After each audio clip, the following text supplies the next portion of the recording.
وہ ایک گناہگار بنی اسرائیل کی اس کی کہانی موجود ہے کہ وہ آیا اور نیکوکار سے اس نے کوئی بات کی تو اس نے اس کو جھٹک دیا، اور وہ اتنا نیکوکار تھا جب وہ چلتا تھا تو بادل اس کے اوپر سایہ کرتا تھا، اللہ نے اس کو اتنا نوازا ہوا تھا، لیکن گناہگار کو دیکھ کر کے اس کے اندر نفرت کے جذبات پیدا ہوئے، اس نے کہا میرے سے بات نہ کر، پیچھے ہٹ جا، اللہ اکبر۔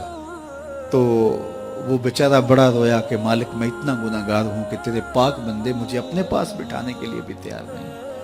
دل ٹوٹا، شکستگی پیدا ہوئی، کہا لیکن مالک تیری مرضی، اور واپس پلٹا۔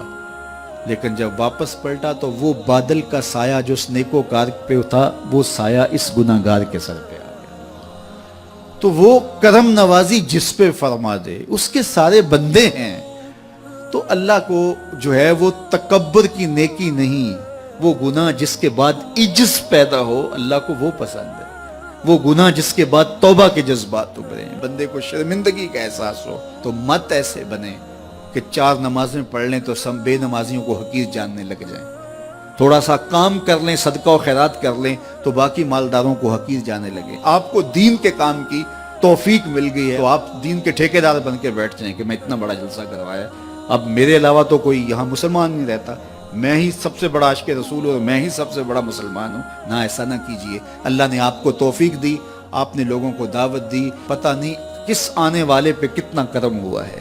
یہ تو ان کی رحمتیں ہیں، وہ جس پہ چاہے جیسے چاہیں برس جائیں۔ ہم کو ٹھیکیدار تھوڑے ہیں، ہم تو نوکری کرنے والے ہیں، ہم تو جوتے اٹھانے والے ہیں۔ ہو سکتا ہے کس کے صدقے میرے والد گرامی مجھے یاد آتے ہیں، وہ مجھے فرمایا کرتے تھے جب گفتگو کے لیے نکلنے لگے اور لوگوں کا ہجوم ہونے لگا، تو وہ مربی تھے بڑے، اور بڑی حکمت کے ساتھ جو ہے وہ کوئی نہ کوئی بات سمجھاتے رہتے تھے۔ تو ایک دن فرمانے لگے کہ ایک خطیب تھا، بظاہر اچھا کتاب کرتا لیکن اندر سے وہ اتنا اچھا نہیں تھا، تو جب وہ فوت ہو گیا تو وہ بخشا گیا، تو اس نے اللہ سے کہا کہ میرے مالک میرا تو کوئی عمل ہی نہیں ہے کہ میری بخشش ہوگی اور میری مغفرت ہو گئی۔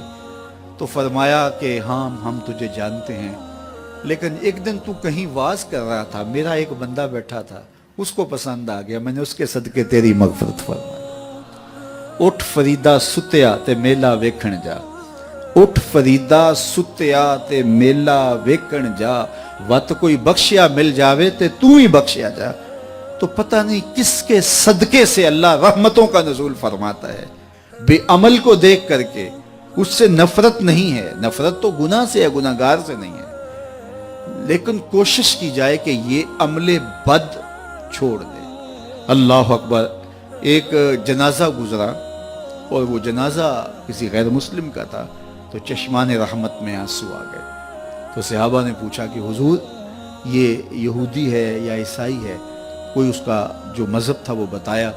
تو فرمایا کہ مجھے اس بات پہ افسوس آیا کہ یہ اسلام نہیں لا سکا اور کفر کی حالت میں مر گیا، تو اگر یہ اسلام لاتا اور جو ہے وہ جنت کی راہوں کا مسافر ہوتا تو کتنا اچھا۔ یہ اس کے ساتھ بھی ہمدردی ہے۔ تو اللہ کی مخلوق، یہ جنت کے اکیلے ٹھیکیدار بننے کی کوشش نہ کریں کہ میرے علاوہ کوئی جائے نہ، جنت کے دروازے پہ میں بیٹھ جاؤں کسی کو، یہ زیادتی ہے۔ میرے تو اعلیٰ حضرت نے یہ کہا تھا، ایک میرا ہی رحمت پہ دعویٰ نہیں، شاہ کی ساری امت پہ لاکھوں سلام۔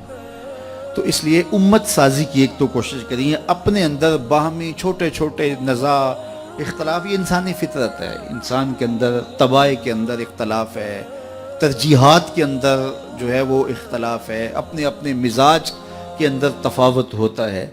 تو ایسا نہ ہو کہ چھوٹی چھوٹی باتوں سے آپ جو ہے وہ امت کو پھاڑ چیر کے رکھ دیں، نہیں، بلکہ امت کا جو تصور ہے اس کو قائم رہنا چاہیے۔ تو گناہ کے بعد جب انسان کے اندر ندامت کا اظہار ہوتا ہے، وہ جو آنسو ٹپکتے ہیں، بندہ اپنے آپ کو چھوٹا سمجھتا ہے، میں اتنا گناہگار، میں پاپی، میں مجرم، میں میلا اتھرو، جب وہ اپنے آپ کو دیکھتا ہے کہ میں اتنا برا شخص ہوں، تو پھر اللہ کی رحمتیں اس کے اوپر متوجہ ہوتی ہیں۔ تو اس کو پسند ہے کہ جب بندے اس کے حضور عاجزی کرتے ہیں، اس کے حضور معافی مانگتے ہیں، تو مت کسی کو حقیر جاننا کہ یہ گناہگار ہے، نہ جانے اس کا انجام کیا ہو۔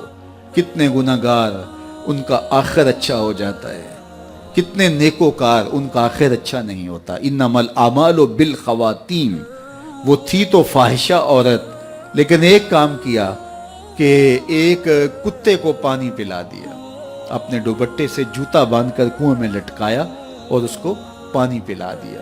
حدیث پاک میں آتا ہے اللہ اس کے صدقے سے اس کی خطائیں معاف فرما دی۔ اور ایک نے بلی کو مار دیا خاتون کو، اور وہ جہنم کی آگ میں جلنے لگی۔ اس لیے کون کس کا انجام کیا ہوتا ہے؟ ہمارے بزرگ فرماتے ہیں کہ بچے سے پیار کرو کہ اس کے گناہ کم ہیں، اور بڑے سے پیار کرو اس کی نیکیاں زیادہ ہیں، اس کی نیکیاں زیادہ ہیں۔ چھوٹے سے اس لیے پیار کہ اس کے گناہ کم ہوں گے، اور بڑے سے اس لیے پیار کہ اس کی نیکیاں زیادہ ہوں گی۔ اور اسی طرح جو ہے وہ خیال کرو کہ ہو سکتا ہے اس کا انجام بخیر ہو جائے اور اس کا آخر کتنا خوبصورت ہو، تو مت کسی کو حقیر جانیے گا۔ ایک میرا ہی رحمت پہ دعویٰ نہیں، شاہ کی ساری امت پہ لاکھوں سلام۔ تو حضور کی امت سے پیار کرو، مخلوق خدا کو جوڑنے کی کوشش کرو، اور آقا کریم علیہ السلام نے یہ جو امت کا تصور دیا اور کہاں کہاں سے لا کے کہاں کہاں کے افراد کو ایک گروہ میں، ایک جماعت میں اور ایک امت کے اندر پرویا، ایک لڑی کے اندر پرویا۔ اس امت کو امت ہی رہنے دیا جائے۔ اللہ مجھے آپ کو اپنی پناہوں کا حصار عطا کرے۔